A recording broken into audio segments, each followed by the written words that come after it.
Olá, pessoal, tudo bem com vocês? Para quem não me conhece, meu nome é Mariana e hoje daremos sequência à nossa leitura da Bíblia inteira em um ano. Já estamos no dia 46 e vamos seguir a partir de Êxodo 39, que diz o seguinte: As vestes sacerdotais. Com fios de tecidos azul, roxo e vermelho, fizeram as vestes litúrgicas para ministrar no lugar santo.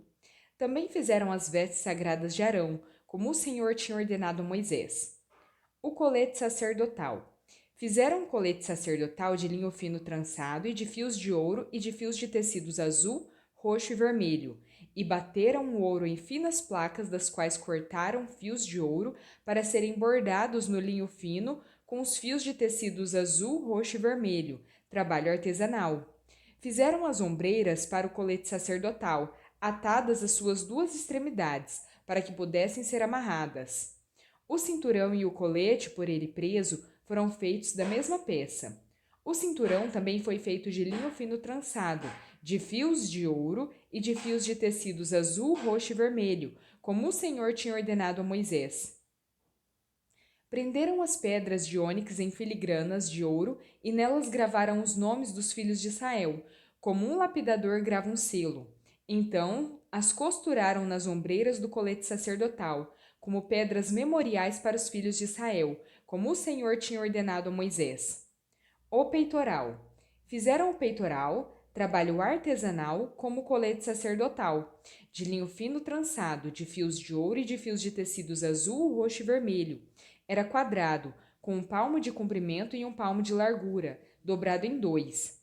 Em seguida, fixaram nele 4 fileiras de pedras preciosas. Na primeira fileira havia um rubi, um topázio e um berilo. Na segunda, uma turquesa, uma safira e um diamante. Na terceira, um jacinto, uma ágata e uma ametista. Na quarta, um crisólito, um ônix e um jaspe, todas fixadas em filigranas de ouro. Havia 12 pedras, uma para cada nome dos filhos de Israel, cada uma gravada como um lapidador grava um selo, com o nome de uma das 12 tribos. Para o peitoral fizeram correntes trançadas de ouro puro, como cordas. De ouro fizeram 2 filigranas e 2 argolas, as quais prenderam as 2 extremidades do peitoral. Prenderam as 2 correntes de ouro, as 2 argolas, nas extremidades do peitoral. As outras extremidades das correntes, as 2 filigranas, unindo-as às peças das ombreiras do colete sacerdotal, na parte da frente. Fizeram outras 2 argolas de ouro e as prenderam às 2 extremidades do peitoral na borda interna, próxima ao colete sacerdotal. Depois, fizeram mais 2 argolas de ouro e as prenderam na parte inferior das ombreiras, na frente do colete sacerdotal, próximas da costura, logo acima do cinturão do colete sacerdotal. Amarraram as argolas do peitoral às argolas do colete com um cordão azul, ligando ao cinturão, para que o peitoral não se separasse do colete sacerdotal, como o Senhor tinha ordenado a Moisés. Outras vestes sacerdotais. Fizeram um manto do colete sacerdotal inteiramente de fios de tecido azul, obra de tecelão, com uma abertura no centro. Ao redor desta abertura havia uma dobra tecida, como uma gola, para que não se rasgasse. Fizeram romãs de linho fino trançado e de fios de tecidos azul, roxo e vermelho, em volta da borda do manto. Fizeram ainda pequenos sinos de ouro puro, atando-os em volta da borda, entre as romãs. Os sinos e as romãs se alternavam por toda a borda do manto.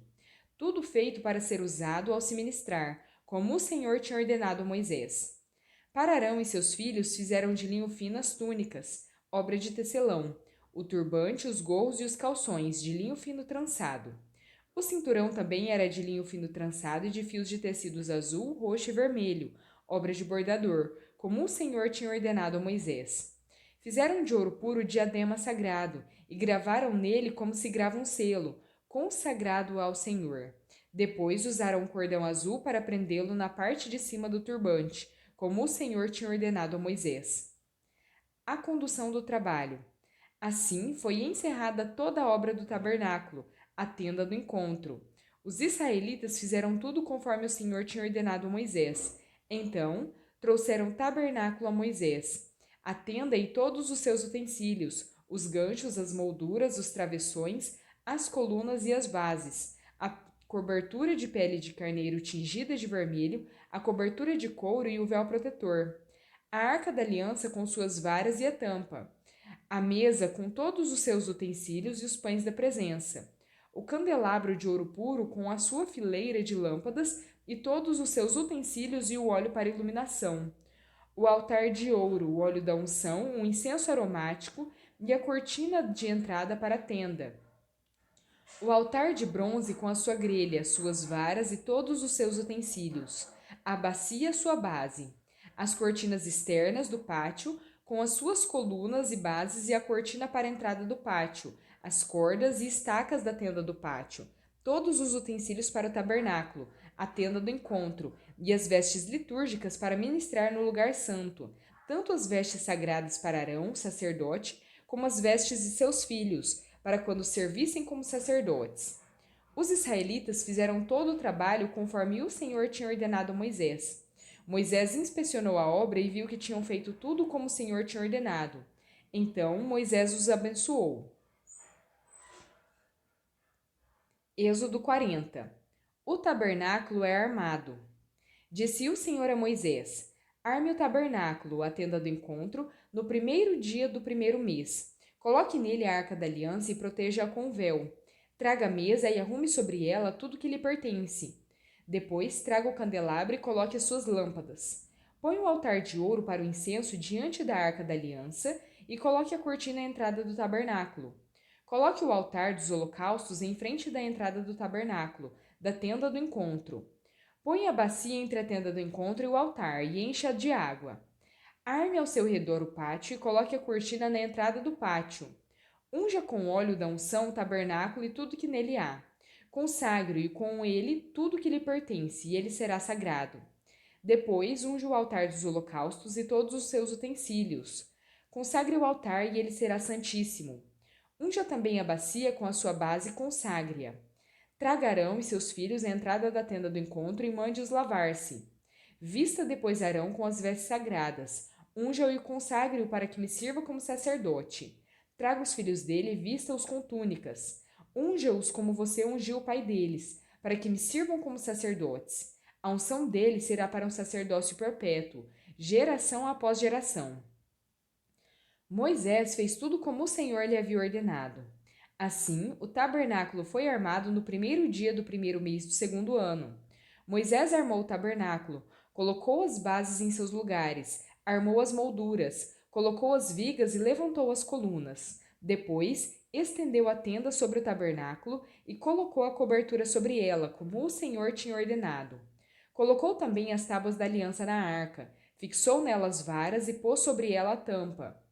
Em seguida, trouxe a arca para dentro do tabernáculo e pendurou o véu protetor, cobrindo a arca da aliança como o Senhor tinha ordenado. Moisés colocou a mesa na tenda do encontro, no lado norte do tabernáculo, do lado de fora do véu, e sobre ela colocou os pães da presença, diante do Senhor, como o Senhor tinha ordenado. Pôs o candelabro na tenda do encontro, em frente da mesa, ao lado sul do tabernáculo, e colocou as lâmpadas diante do Senhor, como o Senhor tinha ordenado. Moisés também pôs o altar de ouro na tenda do encontro, diante do véu, e nele queimou incenso aromático, como o Senhor tinha ordenado. Pôs também a cortina à entrada do tabernáculo. Montou o altar de holocaustos à entrada do tabernáculo, a tenda do encontro, e sobre ele ofereceu holocaustos e ofertas de cereal, como o Senhor tinha ordenado. Colocou a bacia entre a tenda do encontro e o altar, e encheu-a de água. Moisés, Arão e os filhos deste usavam-na para lavar as mãos e os pés.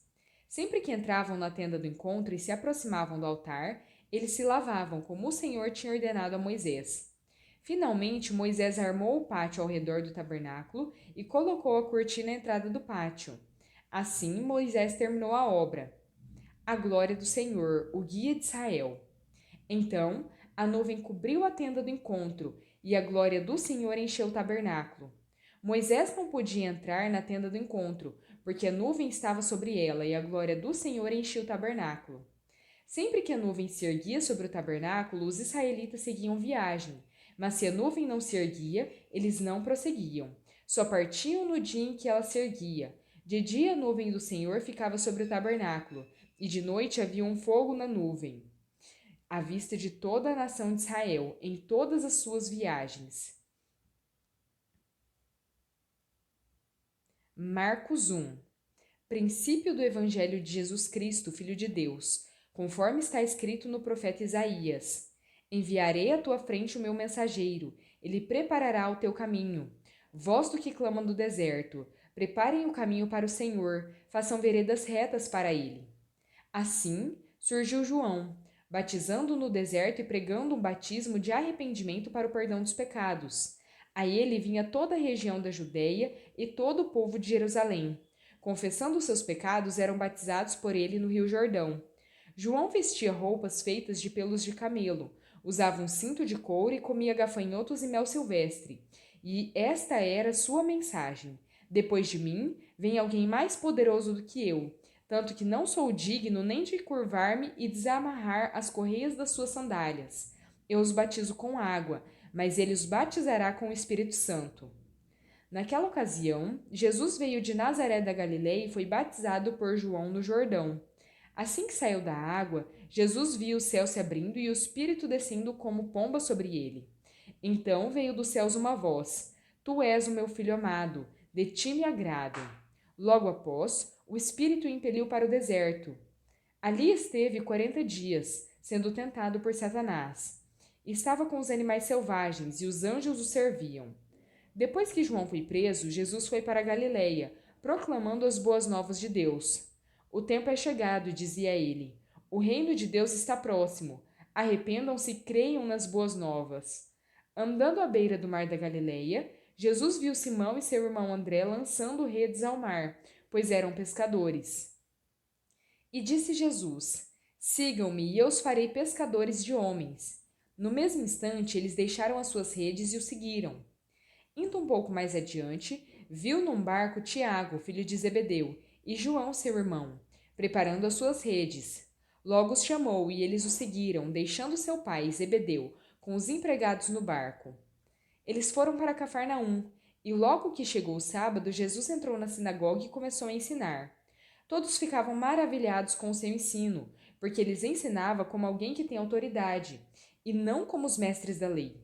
Justo naquele momento, na sinagoga, um homem possesso de um espírito imundo gritou: O que queres conosco, Jesus de Nazaré? Vieste para nos destruir? Sei quem tu és, o Santo de Deus.